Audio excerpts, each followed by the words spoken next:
Whoa, whoa, whoa. We have an incoming alert right here. America's education system has been proven to be a scam, leaving most Americans, especially those who are Gen Z, broke, illiterate, and unemployable. We need to talk about the U.S. education crisis. For decades, we bought into the illusion that they used to sell us. Go to college, get a job, live the American dream. But in 2025, it's looking like the math is not adding up.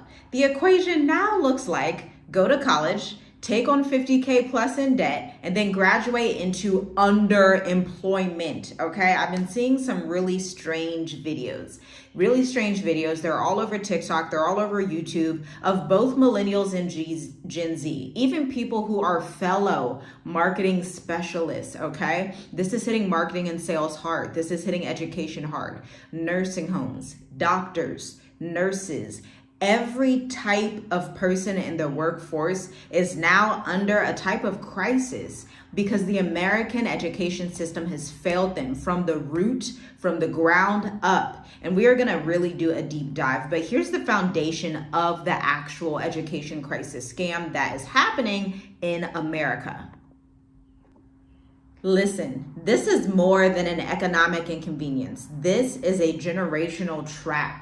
And if we're honest, it's a system that has been intentionally built, okay, to keep people like you dependent, docile, and indebted. Now listen to Proverbs 22:7. It's one of my favorite scriptures to quote, okay? I bring this scripture with me into any financial decisions we are making for our family. The borrower is servant to the lender. Listen to this statistic. When 43 million Americans collectively owe 1.6 trillion, I almost said million, trillion in student loans, that's not an opportunity. That's mass servitude with a diploma. And get this, debt is the new type of diploma. Let's strip away the glossy brochures and the graduation day smiles and the cap and the gown, and let's talk about the reality, okay?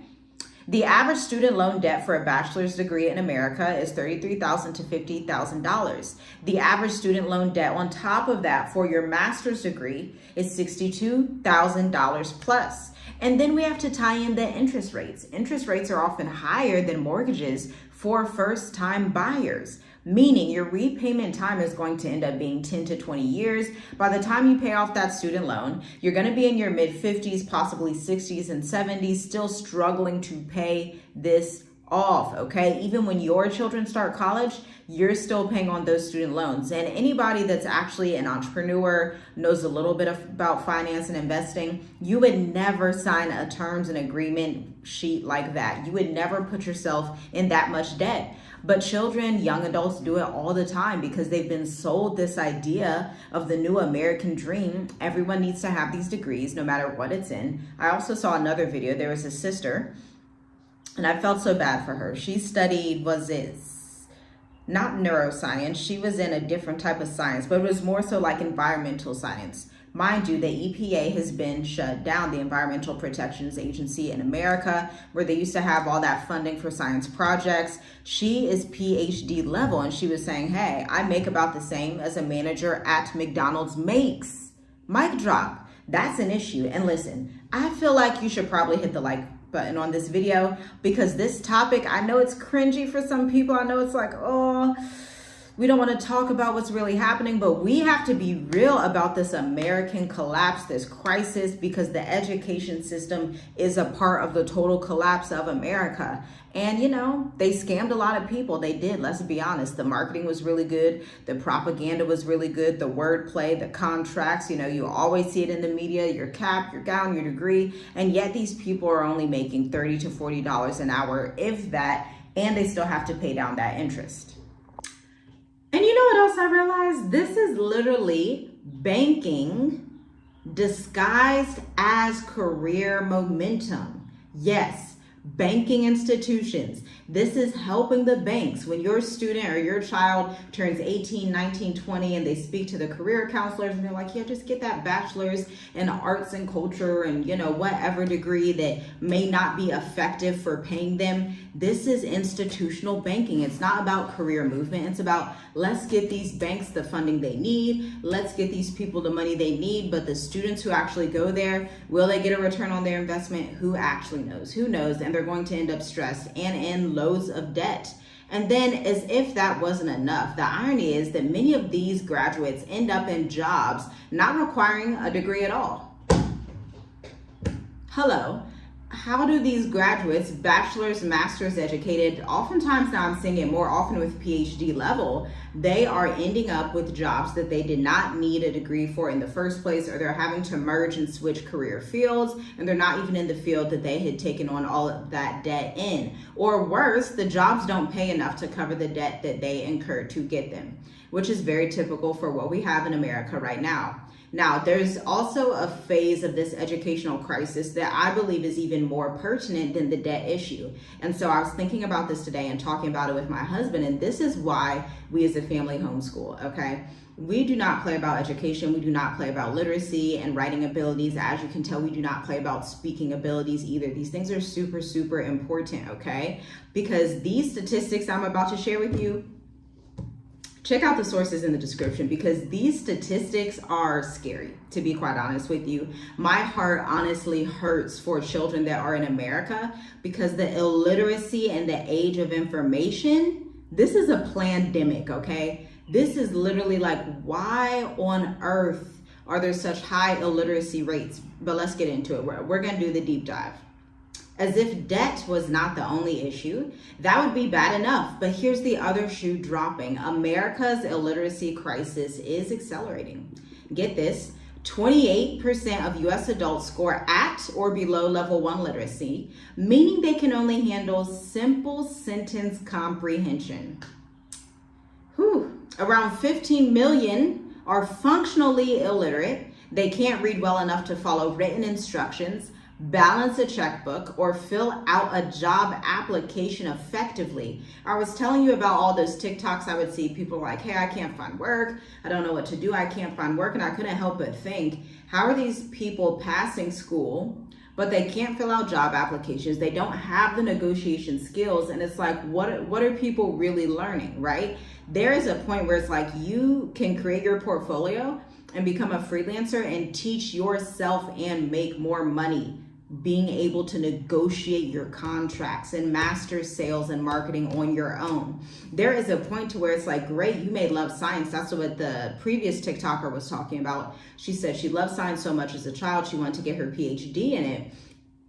But it's like, if the goal is only to try and be able to work at a national park or to work as a science teacher, that's not the best use of your degree or your time. This is why I like to talk about this topic. It's so important. I talk about this with our children. We talk about it with our children because we have children who are getting older, who one is a teenager, gonna be 18, in a couple of years from now. And it's like, hey, you have a family business that you can inherit, that you can go into. Do not go into industries that do not bring you a return on your investment. Do not go into industries that are going to drain your energy. Go into industries where you're going to be paid well, okay? That's just period. You have to move like that. You have to think like that. Because if you want to study science, you can do that on the side. You can study science with ChatGPT. You can study science at the library. You can study science on Google. I love studying science. I'm not about to go pick up a new bachelor's in science just because I love it. I'm not even about to pick up a bachelor's in history because I love history. I'm going to go read a book. Y'all see my bookshelf right there. Or I'm going to go on ChatGPT and learn some new facts. Or, there's so much information out there that you don't have to get in 60K, 80K, 100K in debt to learn what you love to learn. Just pick up a book. And I'd hate to tell you this, but we're living in a paradox. More people than ever have degrees, but fewer people than ever can read, think, and write critically. This isn't just embarrassing on a global scale, it's dangerous. An uninformed, debt-bound population is the perfect target for economic exploitation. This is exactly why I do not live in America. I'm gonna be honest with you, I'm gonna be 100. I'm gonna keep it all the way real. I just don't have time to beat around the bush. I don't have time to baby you right now and pretend like, oh, America's the greatest country. Stop. These are not attributes of the greatest country. These are attributes of a fallen society that is about to accelerate at full speed, okay? And get this, the job readiness mirage is the real kicker here.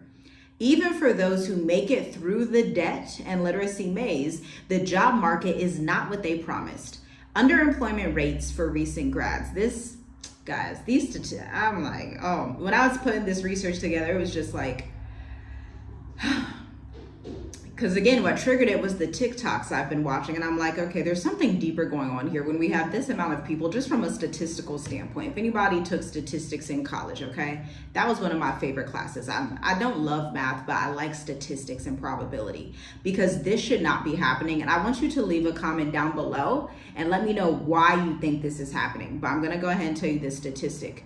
The underemployment rate for recent grads, over 41% of recent grads, meaning they've worked in jobs that don't require a degree, are not employed, or they are below their level of employment. Now, entry-level job postings are down 35% since early 2023, with over 100K or fewer monthly openings. And then the unemployment rate for new grads is 5.3%, which is higher than the national average. This should not be happening. Why is the unemployment rate for new grads higher than the unemployment rate for regular people that did not go to college? Somebody inform me of what's going on. From a statistical standpoint, this does not make sense. This is not logical. The numbers aren't numbering. The numbers are not adding up. Why is the unemployment rate higher for new grads than the national average unemployment rate? Degrees are becoming more expensive, and participation trophies in a labor market are driven by skills, adaptability, and entrepreneurial thinking, not just credentials. This is why I tell you guys, you want to be entrepreneurs.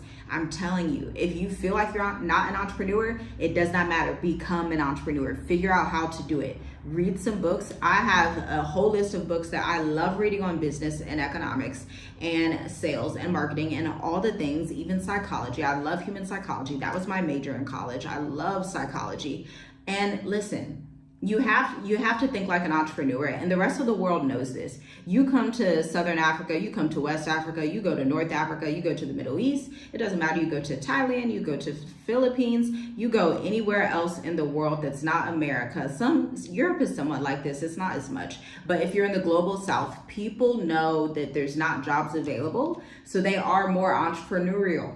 They're going to have trades. They're going to have skill sets. And so if you're listening and you're like, what do I tell my nieces and nephews? What do I tell my children?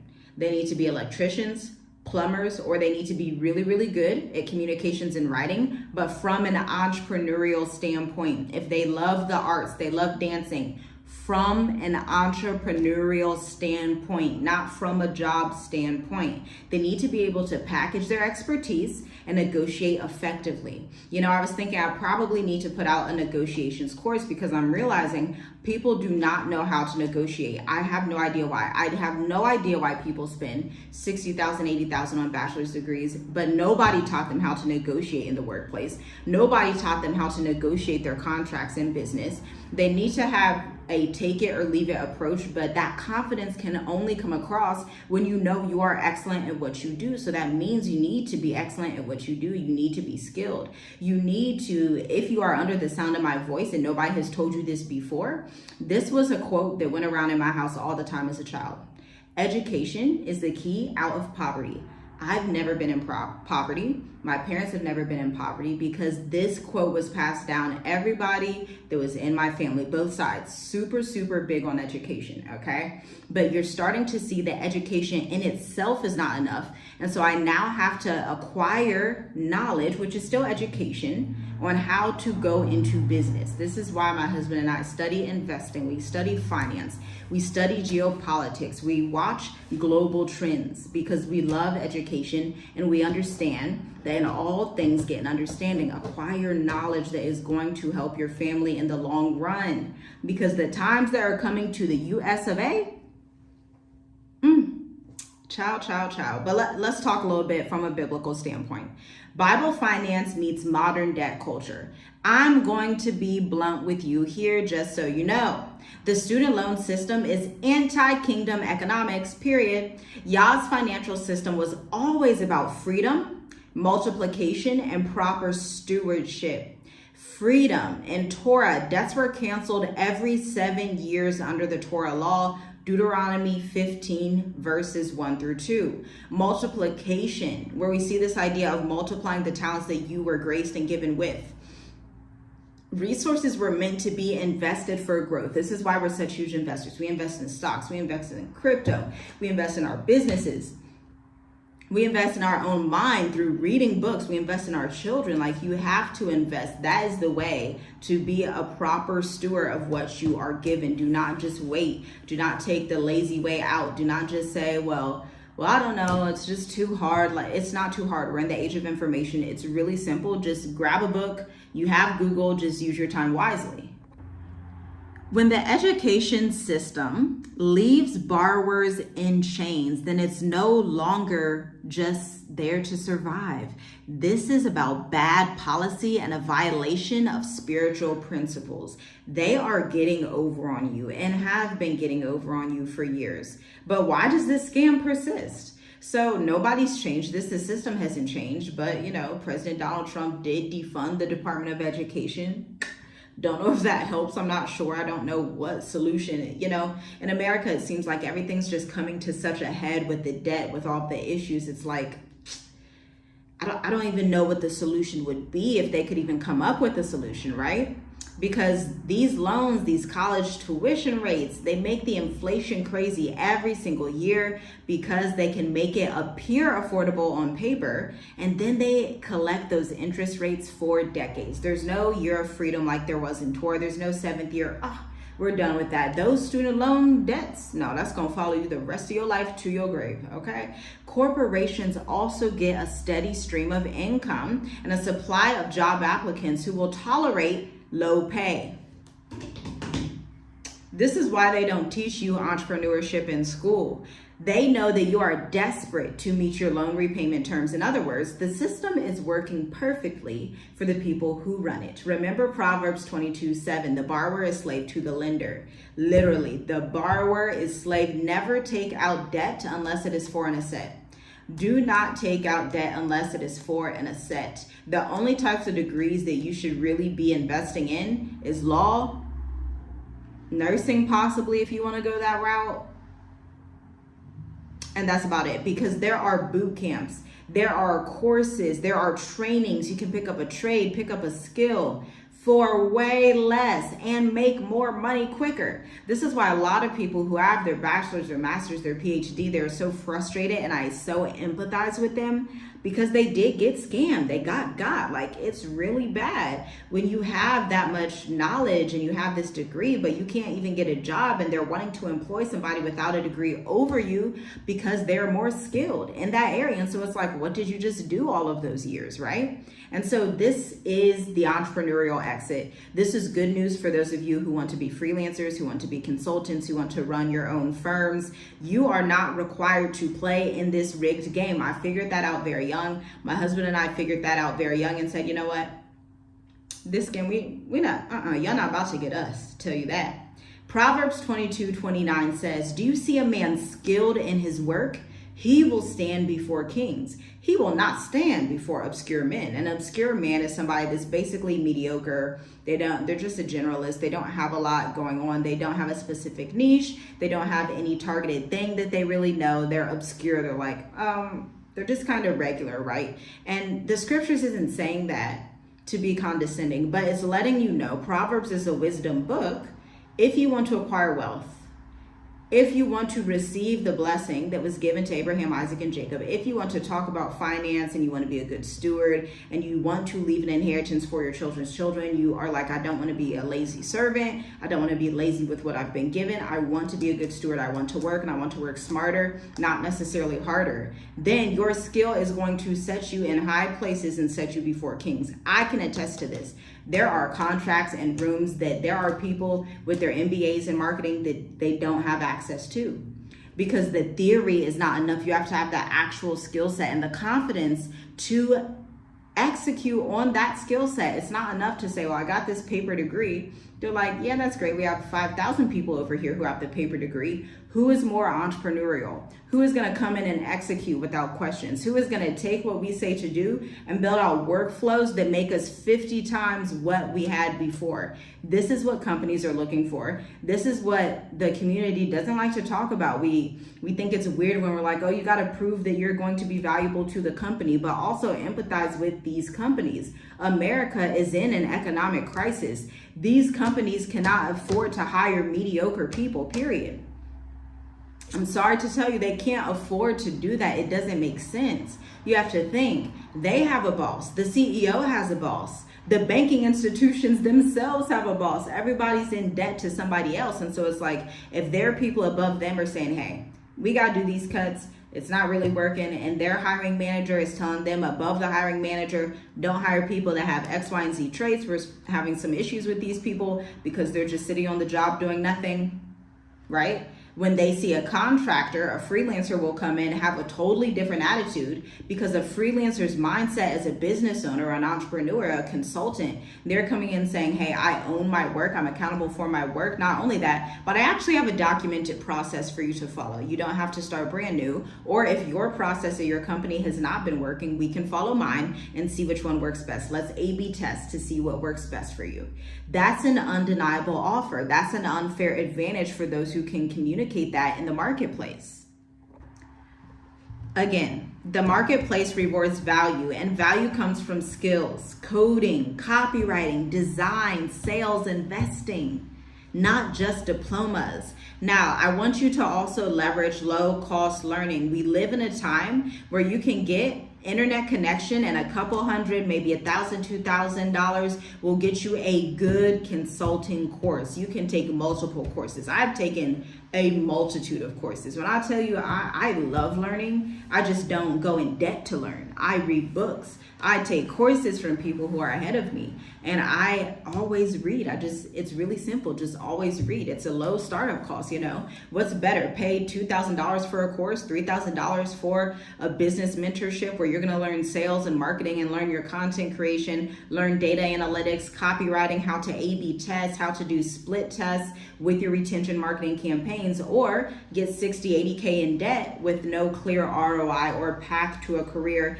that may pay at the most $45 an hour, when as a freelancer, you may get paid $100, $200 an hour, right? All before the age of 30, if you are wise with how you are negotiating your contracts, okay? So you can get a world-class education even on Coursera. You can start with fundamentals on YouTube, and then you merge from there to see what industry you want to be in and how to amplify your skill sets, okay? This gives you more practical knowledge than a degree ever will. And I want you to build before you borrow. Start your side hustles. Start your service-based businesses, and freelance work can be started for basically nothing at all. Learning to monetize your skills before taking on debt flips the script. You're the lender, not the borrower. Also, you're going to want to create multiple income streams very early. Listen to this from Ecclesiastes 11:2. Give a portion to 7, also to 8, for you do not know what evil will be on the earth. Translation: diversify your income in a variety of different ways. Don't rely on one employer. Don't rely on one stock. Don't rely on one crypto coin. Don't rely on one project that you have. Diversify. Always build up your portfolio. I tell people this all the time. I am a marketing strategist of 9 years in marketing engineering, okay, of 9 years. There has not been 1 year that has passed by, not even a span of 6 months that has passed by, that I do not publish on my blog at www.tiffygwrites.co. When you're starting out, it seems like, oh, this doesn't pay a lot yet. But I saw from the long term, I saw, okay, 10 years from now, 20 years from now, I'm going to be eating good because I know how to write well. And I know how to break down complex topics into interesting and intriguing topics that are necessary for the business world. I didn't know how it would look today, but I'm so blessed and so honored and thankful to the Most High that He gave me that tidbit of wisdom to trust Him and not the system, to trust Him and not debt. Because when you surrender your life to Him, you surrender your skills, your talents, and you say, Father, lead me and show me where to go. Teach me how to profit. Show me what you want me to do. He is going to blow your mind. Like I was just talking to my husband earlier, like, I'm just like, my mind's blown. I'm like, the contracts we have done, it's like, I just never would have thought. And on the flip side, people with their degrees in marketing are having issues, have only one employer track record. As a freelancer, you work with hundreds of different companies, and so you start to see patterns real quick. You can come into a meeting and say, hey, that's not going to work. I would divert this over here. I would switch up that campaign. Let's A/B test to see if that actually works. Then you fix it for them within a matter of hours, and they're ready to send you. It could be $3,000, $5,000, or they want to put you on a $55,000 contract and have you there every year. Okay, so you have to skill up. And I want you to move from victim to visionary. We don't have time to be in victim mode. I know it's emotional. I know it's like, oh, the system and this and that and the racism and this and that. Listen, something I've learned in my life, okay? And I'm turning 30 this year. Something I have learned in my life is that you do not have time to be a victim. By the time you be a victim and you complain and this and that, the races, the other folks, and then this and these people over there, you could have spent that energy building up your skills. You could have spent that energy reading a book. You could have written your portfolio. You could have done research on your market, on your industry. You could have done research on investing. You could have done research on new jobs. You could have done research on how to move abroad to a country that's in Africa, in Asia, in the Middle East.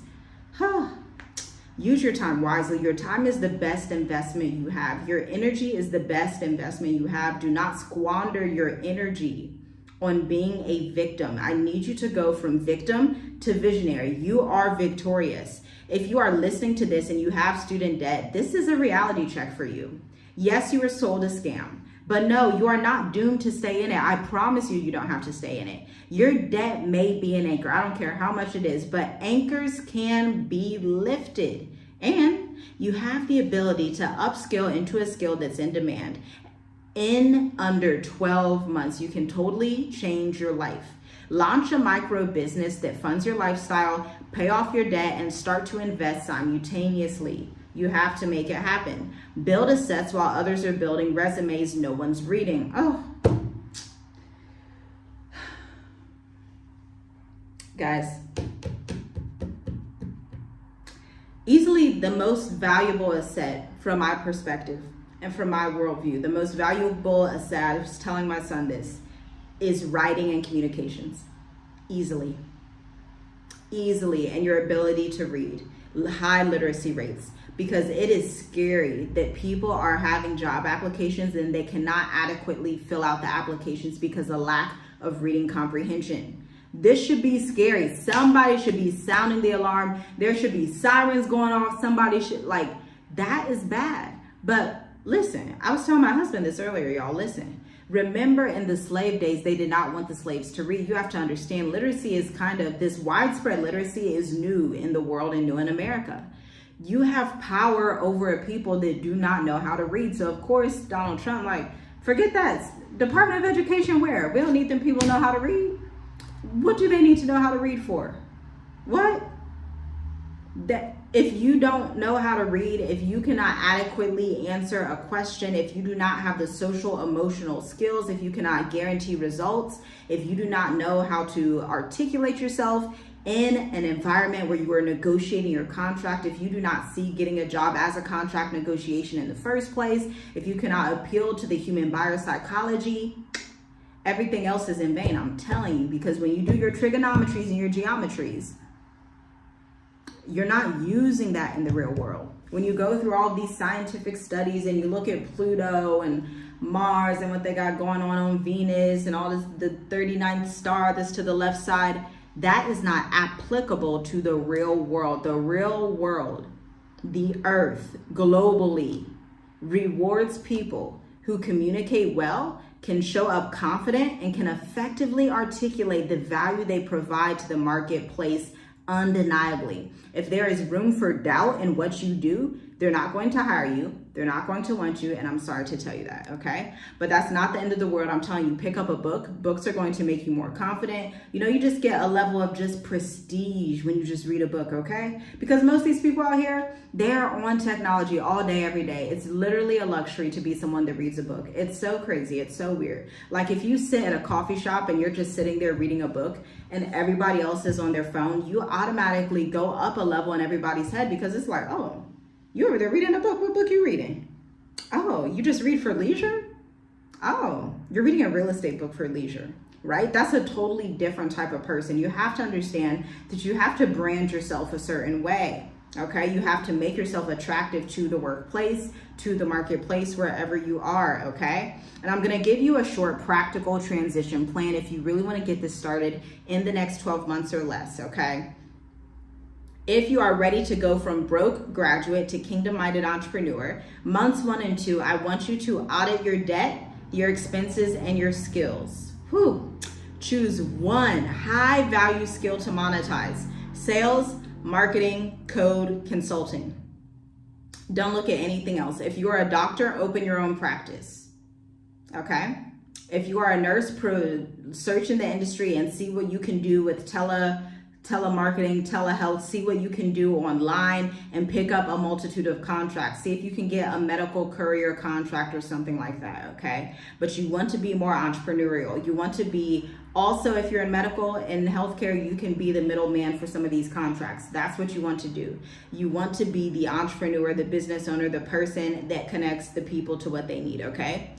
Months 3 and 4, offer your services to small businesses or to clients online. I have this philosophy where I tell you go local first. I'm from Columbus, Ohio. And so I would actually go work with local businesses in my first year. I would say, hey, I have a social media marketing agency. I'm just starting it. I want to get my portfolio off the ground. Can I do free work for you for 2 weeks? You get 2 weeks of free work with me. After that, I don't do free work, period. Have strong boundaries, negotiations. If you're someone that struggles with boundaries and you're like, well, I just keep giving them free stuff, girl, sir, no. This is not slavery, okay? You cannot give out everything for free, okay? If you want to give out stuff and help people, go to the homeless shelter and help people that way. But your business is not for that, period. The end.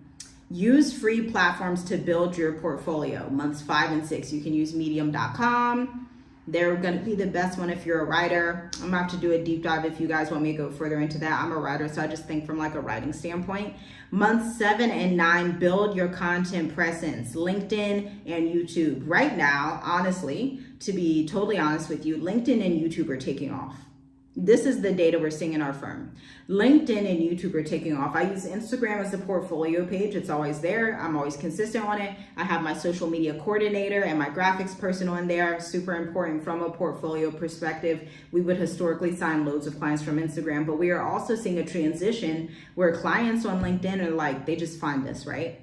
Because my SEO is together on my page. They search for a certain keyword. I pop up, hey, do you have time for this contract? I'll let you know, yes or no. Right? So LinkedIn is top tier. LinkedIn is just the place to be, okay? If you are a serious entrepreneur and you don't have a LinkedIn, I probably won't take you seriously, to be quite honest.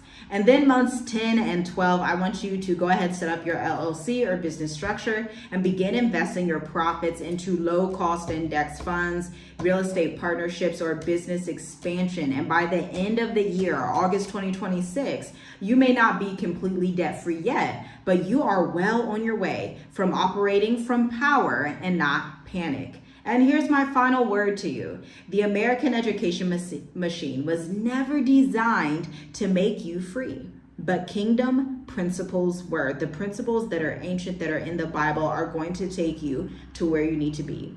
If you start thinking like a steward, if you start thinking, okay, I'm a child of a king, I've been giving a set amount of talents and skills and money and wealth. Even if you don't think you have wealth, I'm telling you, there's something wealthy about you. I'm telling you that right now. And if you start to think, let me steward this property, then you don't have the time, this properly, I should say. Then you don't have the time or mindset to say, well, I don't feel like it. I'd rather watch Netflix, or I want to take a break, or cut the excuses. That's not going to help you. That's not going to get you out of debt. Okay. Act like an entrepreneur. Refuse to bow to the golden calf of mandatory college, okay? You can step out from this generational trap, and it is truly a generational trap where you are passing down your children loads of student loan debt, right? And you don't literally, your children won't literally pay it, but if you're paying student loans for 50 years or 40 years or 20 years, that probably means you didn't really hand down your children a lot of money, right? Because you were stuck paying all that debt.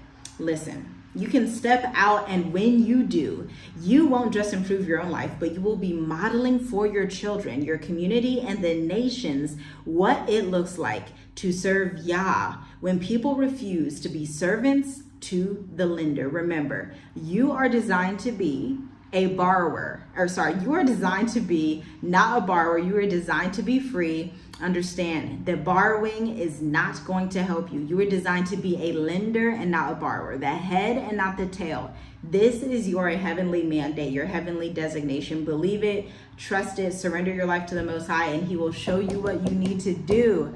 Be encouraged, be motivated, and stay out of this crazy debt, y'all. That's a scam. Once you know better, you do better. Shalom, shalom.